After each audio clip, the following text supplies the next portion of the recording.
certain diversity principles in their manufacturing of the goods and even in their private lives, the private lives of the suppliers. Philip Morris was watching. Philip Morris is here in Richmond, as you may or may not know. They were watching the legal action at DuPont because they were next. They have embedded diversity. So anyway, that's my 2 cents worth into that. I would love to talk to you about weather in the minutes we have remaining here. Joe, would you feel appropriate to do that? Absolutely. Hey, the sky's the limit, man. We don't hold back. Go for it. Well, John, actually, Griff, why don't you go ahead and start it off, since you are the most experienced sage, all-omniscient Swami when it comes to this. That's true, Joe. I am a Swami. And I happen to have lived in Gomorrah back then. That was I know. John, I'm older than all of you put together. Well, go ahead, Griff. Fire away.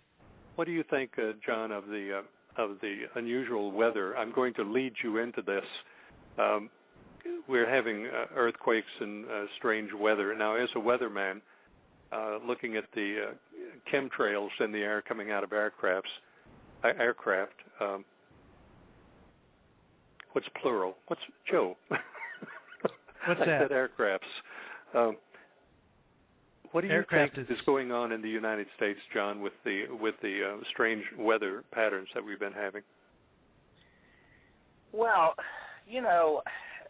to be honest with you, weather is supposed to be strange.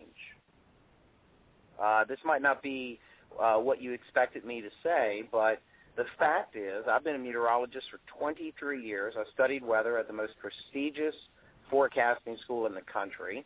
And I'm here to tell you that when you look at the weather forecaster and you hear the average high is 70 and the average low is 50, or they say the normal high is 70 and the normal low is 50, or however they want to say it, the fact is that's just all the sum total of all the wacky, weird, strange weather that we have over the course of 100 or 120 or 140 years. So the fact is the weather is exposed to move from one extreme to the other. That's what weather does. I don't see professionally any substantial increase in strange or severe weather for multiple reasons we can get into if you'd like. I can just tell you that, if you look at the number of tornadoes reported in the past, several years versus the number of tornadoes reported 100 years ago, you might see this big uptick, and that has nothing to do with us having more tornadoes. It has everything to do with the fact that more tornadoes are reported because we are a media society, and there's more people in different farmlands all over the country that live there, and so it gets reported quickly to the TV stations, and you suddenly have more tornadoes than normal. So there's a lot to it, but I do not see a significant change in the amount of strange weather or severe weather that this country's experienced. The DEQ in Virginia continues to report ozone, high levels of ozone from time to time, and they're presenting ozone as a gas that will hurt the people. What do you think of ozone in the atmosphere? Well, ozone in the atmosphere is created by the sun. So if we have a problem with the ozone, let's go ahead and get rid of the sun. And then, of course, if we get rid of the sun, we're going to have a lot more problems. Do you think ozone is a detriment to people in the atmosphere? Well, I mean, if you have an ozone hole in a populated area, that can certainly cause problem with some of the rays coming in out of, from the sun that can cause cancer. But, the CFC problems that we had in the 70s and 80s have certainly improved significantly because, of manufacturers changing the chemical makeup of, all those sprays and things that were going in the air. The Freon 12 is now manufactured in India, and it's brought in the black market into the United States to run the appliances. That was banned in the United States. Yeah, I know. There's always a market. You're always going to get pirated stuff, and that's the thing. Here's a question for you, John, and I don't know if you're familiar with this. A media organization, Russia Today. I don't know if you've heard of them, but they're up and coming, and the American mainstream media doesn't like them because they're kind of nudging in on their market now, and they're getting a little bit sore over it. But one of their reports had to do with EU scientists saying that this could be the coldest winter in Europe in 1,000 years because of the slowing of the Atlantic conveyor. Have you heard about the slowing of the Atlantic conveyor, and what do you think about all that? If you're up to speed on that. No, certainly I'm up to speed. Let me first explain to the listeners who their eyes might be rolling in their head right now trying to figure out what you're talking about. Mm-hmm. If you're on the east coast of America, we have something called the Gulf Stream, and that is a warm highway of water that flows from the Gulf of Mexico around Florida and then flows up the southeast coast, flows all the way up just east of New England, and then that warm water flows all the way across the Atlantic, same spot where the Titanic hit an iceberg and sunk. It's my favorite movie, has nothing to do with this, but anyway. And then that water flows all the way into northern Europe and continues down the Ireland coast and continues down the England coast and all the way down to Spain. So that warmer water tends to keep the climate in Europe rather mild compared to other spots at that latitude. So what they're saying is that there could be a slowing of the conveyor belt of warm water, and if that's the case and the water gets colder, then the climate in Europe could get colder. Well, if that happens, that certainly is could be very true. Of course, that kind of flies in the face of all the global warming alarmists who say that, it's getting warmer and warmer and warmer, and we certainly could cover that. I have some ideas about that, too. Mm-hmm. But the fact is that nobody can predict the weather that far off in the future. I don't like long-range forecasts because they're simply inaccurate, and no human being can do it. Lots of people filled with ego think they can, but I've seen their records, and their records are very, very poor. And so I will tell you that nobody can predict the weather more than 5-6 days in advance accurately, and I stick with that.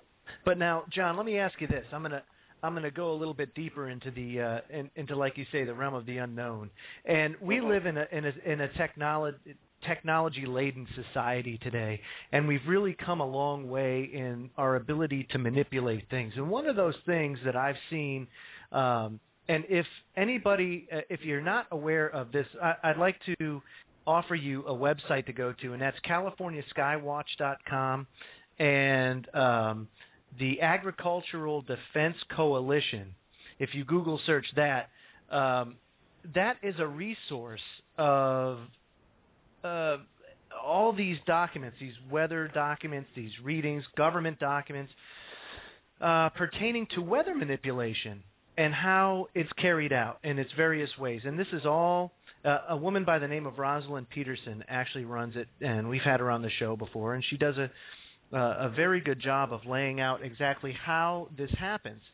And the problem that I've seen based on my research is that if you do something in the atmosphere and you make it rain, say in Nevada. Nevada's in a bad drought, and it doesn't get a lot of rain necessarily anyway. But you make it rain there artificially by seeding the clouds or doing whatever you have to do. Well, then you steal that from somewhere else that was going to get that rain. So unpredictable weather, as you say, becomes even more unpredictable, because how do you know the effect somewhere else of what you're doing in that one place? You understand what I'm saying? Well, it's just a simple law of thermodynamics that energy is neither created nor destroyed. It's just distributed.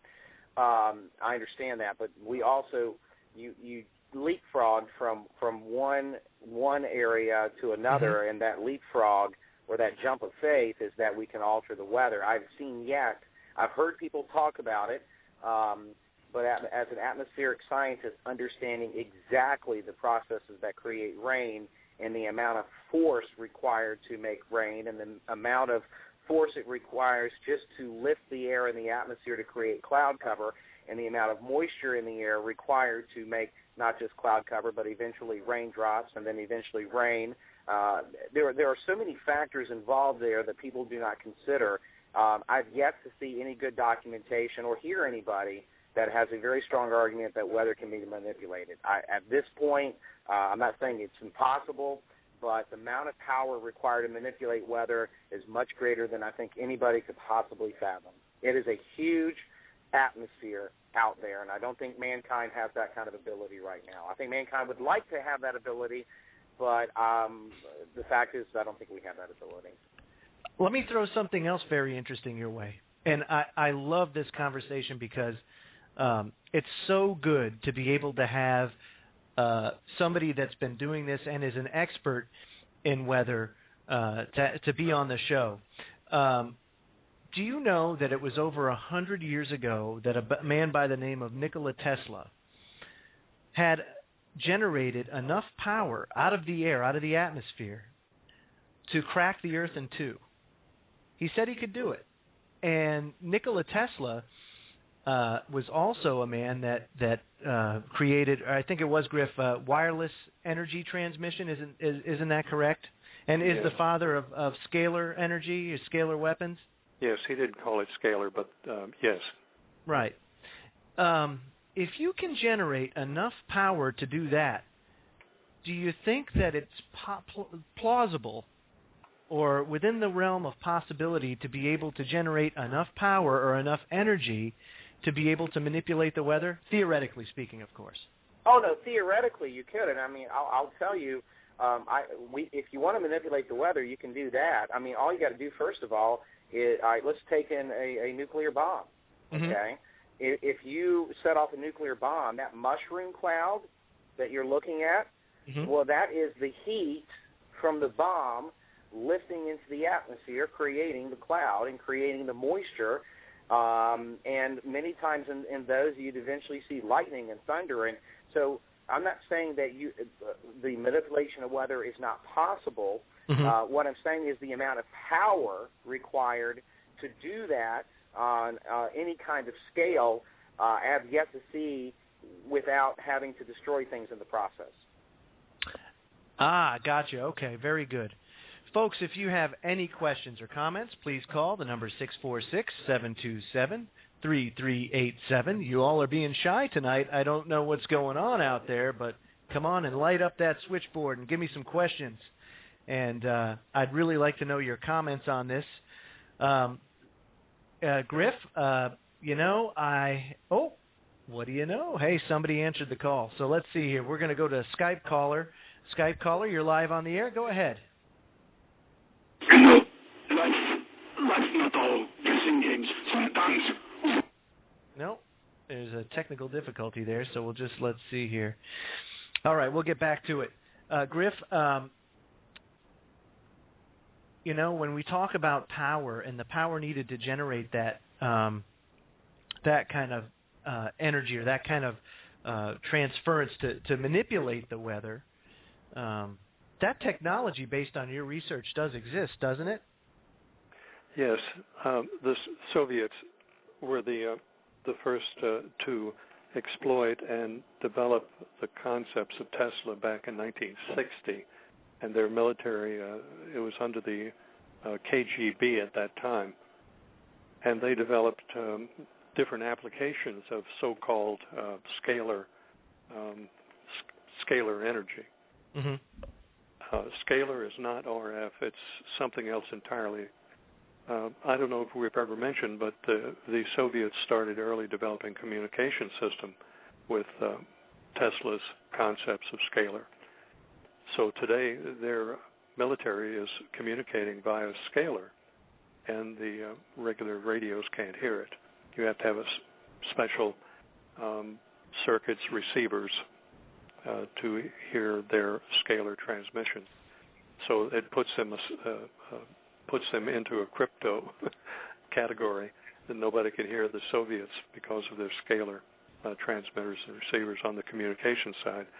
But they are manipulating weather over the United States and have been from in the late 60s. The first indicators that we